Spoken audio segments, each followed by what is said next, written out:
everybody. Welcome to Dixon Place. And we're so glad to have you here in our audience this evening for our monthly Salon Lounge. And this is happening on the third Saturday of every month. And a showcase of women's artistry cross-discipline.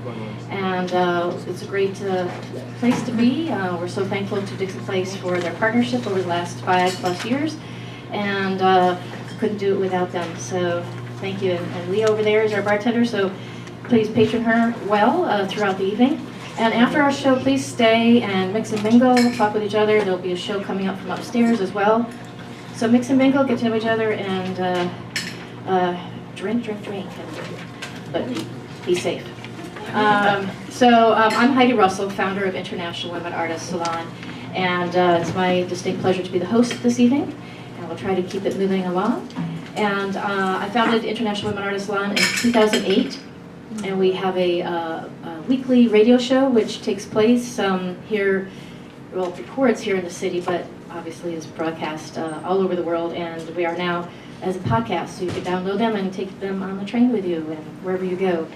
So please tune in to salonradio.podbean.com whenever you like, and you can listen to a plethora of interviews that will inspire and give you resources, find collaborators, etc.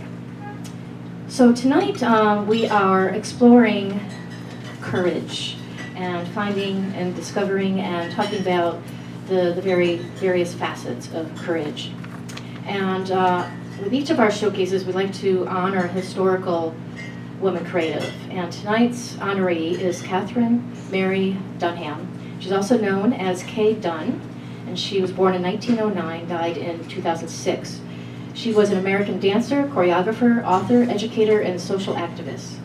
Dunham had one of the most successful dance careers in America and European theater of the 20th century, and directed her own dance company for many years. She has been called the matriarch and queen mother of black dance. At the height of her career in the 1940s and 50s, Dunham was renowned throughout Europe and Latin America and was widely popular in the United States, where the Washington Post called her dancer Catherine the Great. For almost 30 years, she maintained the Catherine Dunham Dance Company, the only self-supported American black dance troupe at the time. And over her long career, she choreographed more than 90 individual dances. Dunham was an innovator in African American modern dance, as well as a leader in the field of dance anthropology, or ethnochoreology, if I pronounce that right. She also developed the Dunham technique. And so please explore her work and her contributions to the creative world on the internet. And tonight we're going to be opening up with an amazing artist, Louisa Moore. And she's a multilingual, New York City-based, multi- and interdisciplinary artist who works as an actor, vocalist, movement artist, director, and currently curates a new interdisciplinary women artist series, Women Between Arts, at the New School. And she's originally from Vienna, has lived in Montreal for multiple years, and is also the co-founder, co-artistic director of the theater and performing arts company Fengari Ensemble. Her performance work varies from classical, experimental, avant-garde, puppet, Yiddish, movement-based to musical theater, solo, and ensemble engagements as a singer and vocalist, where she has been seen in numerous shows in different venues throughout New York City, off-Broadway, and abroad. She performs in English, Yiddish, and German, and she has been honored to have been offered by Meredith Monk to teach monks work in different schools and communities. So we look forward to learning more about Meredith Monk along the way as well in the future. So without further ado, I'm going to welcome Louisa to the stage to talk about courage.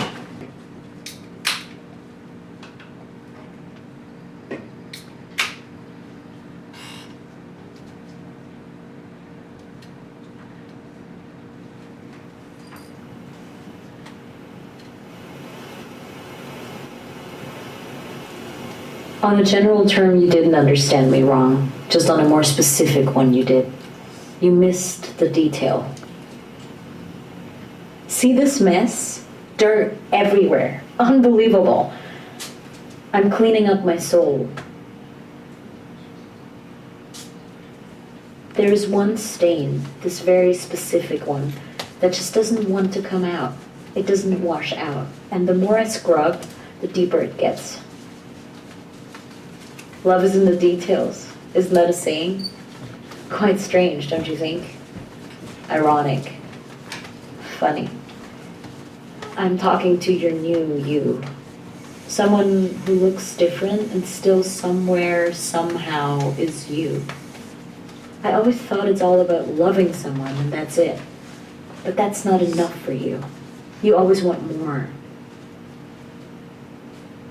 What's interesting is that in the end, the one who takes gets mad, not the one who gives. Do you enjoy being mad? You must really love it.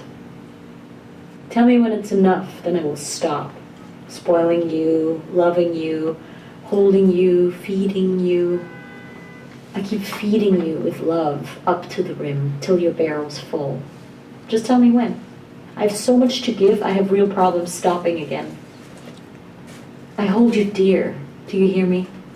But fortunately your barrel is so big it can always hold more, even without you noticing.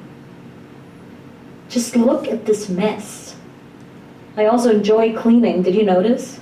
But this damn stain, it's really getting on my nerves. The small detail. You know, I could have just left. I could have, but it doesn't really matter anyway because I keep running into the same people over and over again. I keep running into you appearing in the form of someone else. Until the stain is gone, at least. And now there's this new you, and again, I give the same amount with the same amount of pleasure. It's my pleasure to keep feeding and spoiling you anew. And again, I could simply leave, but I don't do it because I enjoy what I'm doing. Crazy, right? Now come out, you damn stain. Okay. Okay. Now I understand. I know what the stain is all about now.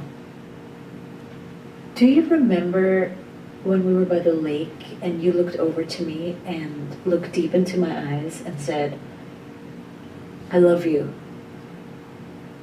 Not in a corny way, but honest, simple. I like it so much when things can just be simple without magnificence. Things can simply be modest and still beautiful if they are real, if they are honest. I like that. Somehow, it sometimes feels as if you were many. I mean, many people, not just one. Maybe because I keep running into the same themes, my own. You bring them all together, my themes. So at the lake you said, I love you. And back then, this meant the world to me because it was real. And this still isn't the stain. I'm just realizing it goes down even deeper. Can you remember the first time I set foot in your bed? We had known each other for 2 months and I stood in front of your bed and you asked me if I wanted to stay. And I knew what that meant and I simply said, I only stay if we stay together, you and I. And you said, okay, yes. I asked you again, but you wanted it too, to walk the path together.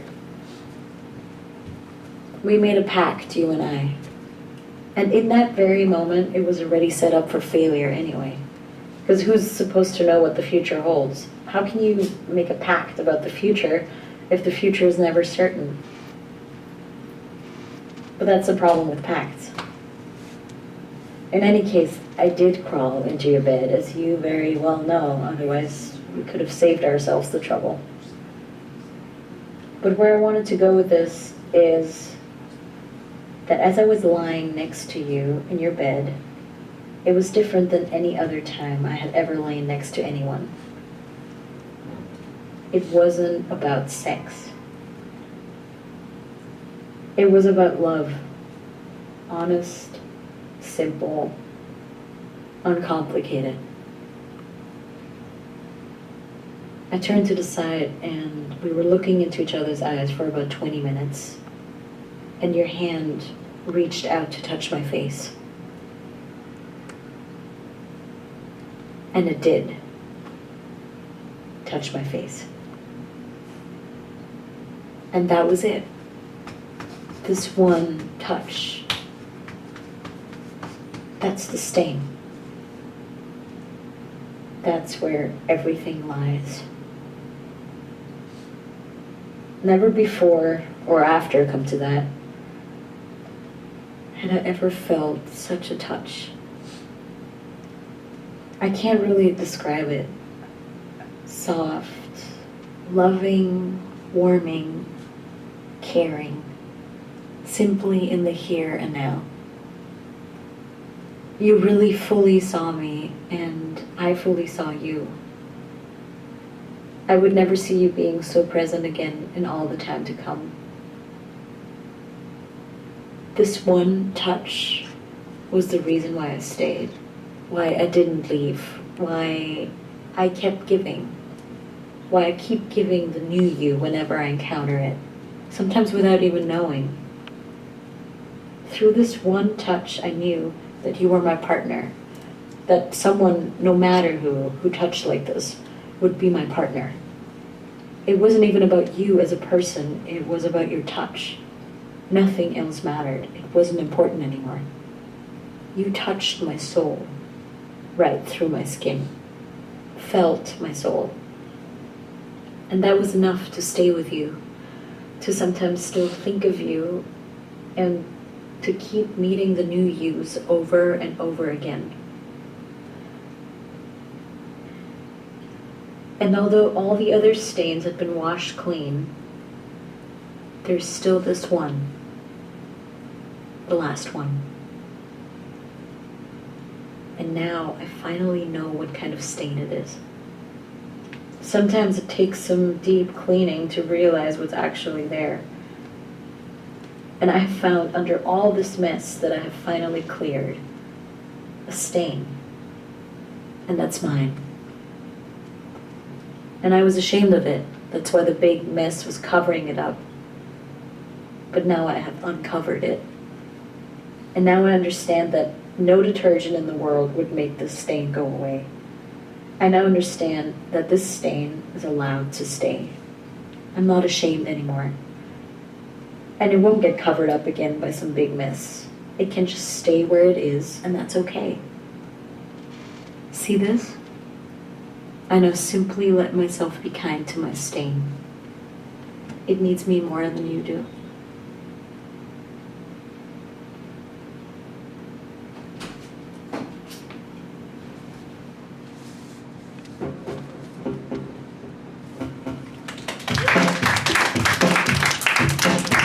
It was beautiful. Thank you, Louisa. Please give her another hand for this amazing multimedia presentation. And as you can see on the program here, you can also follow all of these artists along on their website or Facebook. So please do, after tonight, go out to see their future performances and projects. So our visual artist tonight has chosen not to speak, but she is speaking through her art here tonight, and this is one of her pieces. And she's a great artist, Maria Petrovska. I know I probably don't pronounce it right. Maria, where are you? Pronounce your last name for us. Petrovska. Petrovska. Oh, okay, there we go. And Maria's been a member of International Women Artists Salon for a while, and she's presenting here her piece Woman, which is oil on canvas, and she created it in 2012. And Maria is a New York City-based artist, graduate of the School of Visual Arts, MFA in painting in 2011. Select shows have included locations such as White Box Gallery, ISE Cultural Foundation, Lions Weir Gallery, and Santoto Gallery. I I'm really great with pronunciation. So good thing it's here on the program. So you can look all those up along the way and look at more of her work that's on her website, and she will be having shows coming up throughout the year. And so please do check out her work, and thank you, Maria, for being a part of tonight's showcase. We will get her up on stage for the photo op for all the artists at the end, so you can see what she looks like. So next up, we have our dance category, and we have the pleasure of two dance troupes, I guess we could say, or companies tonight, and curated by Kelly Donovan. Kelly, give a wave over there. So just a quick mention, Kelly Donovan splits her time between Boston and New York, and teaching in both cities, and has performed work by Ann Carlson and Liz Lehrman. And she currently teaches modern dance at U of Mass in Boston, and received her training in choreography from Mark Morris and Betsy Schomburg. And she's shown work in Boston and at the Cunningham Studio, Joyce Soho Movement Research in Rover, and the 92nd Street Y in Manhattan. And you can find out more information about her company, kddcompany.wordpress.com. And thank you, Kelly, for helping to bring dancers to us over these next series of months. So two of them she brought with us for tonight. So we're going to start out with Bryce Dance Company, and it is founded by Heather Bryce, and she's artistic director and founder, as I just mentioned, of the Bryce Dance Company. She has received national attention and recognition for her innovative choreography and community work. She is currently a teaching artist for organizations including Alvin Alley Arts in Education, Lincoln Center Education, and SUNY Purchase. And her piece tonight is called Medication List, which she choreographed, and tonight is performed by Dana De Fabrizio. And Dana began her dance training at the age of 6. She trained various dance styles, including ballet, contemporary, tap, jazz, and modern. She graduated from the Art School Conservatory in 2014 with her BFA. And you can learn more about BryceDanceCompany.com. So we will welcome to the stage this piece.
get right into that. It was just so energetic, and I was remiss in mentioning that the music was by Hawk and Dove Band, and again called Medication List, and now we see what medication can do to us. Metaphorically. But anyways, thank you so much for this amazing piece contribution tonight, and hopefully we'll have a few minutes at the end to stay and hear about what upcoming performances everybody has. So next up in our dance category tonight, we have Betsy Miller, and she's going to be performing I've Come of Age, and music credit is Billy Storm. Betsy Miller is a dance artist based in Boston. Her choreography, described as haunting, spunky, and full of imagination, has been presented in New York, Ohio, Maine, Connecticut, Rhode Island, Massachusetts, and Texas. Her works are inner emotional landscapes brought to life through detailed gesture and sweaty, full-bodied dancing. I like that last 3 words. So you can learn more about her projects at betsymillerdanceprojects.com. So welcome to the stage, Betsy. For no video. For the beautiful piece, and I just want to like see more, right? After each piece is up here, I just feel like there's got to be more, right? Lots more. I hope you all are feeling that, and that you will explore their websites and go out to see their performances coming up in the future. And has everybody been feeling the courage, inspiration? Yes. Yeah, I have too. So again, this is just a great start. And what we try to do is bring a little bit of a theme to each of the showcases. And sometimes it's pretty generic so that you, our audience, as well as the artists, can interpret it to your needs, I guess, or interests. So I hope that you're engaging that topic here tonight and take it with you as you leave and go forth. And for our last performance piece, just to give you an idea, we also usually have a video and a film piece, but we weren't able to find somebody tonight to be a part of the showcase. So hopefully you'll come back in the future months and be a fan and a regular and share the words so that we can continue to build audiences for all these amazing, great artists. So tonight our last performance is a mix of literature and I think maybe a little bit of performance as well. So Viola Tiani Bao is going to be performing Dear Richard, Here is to the Violet Heart.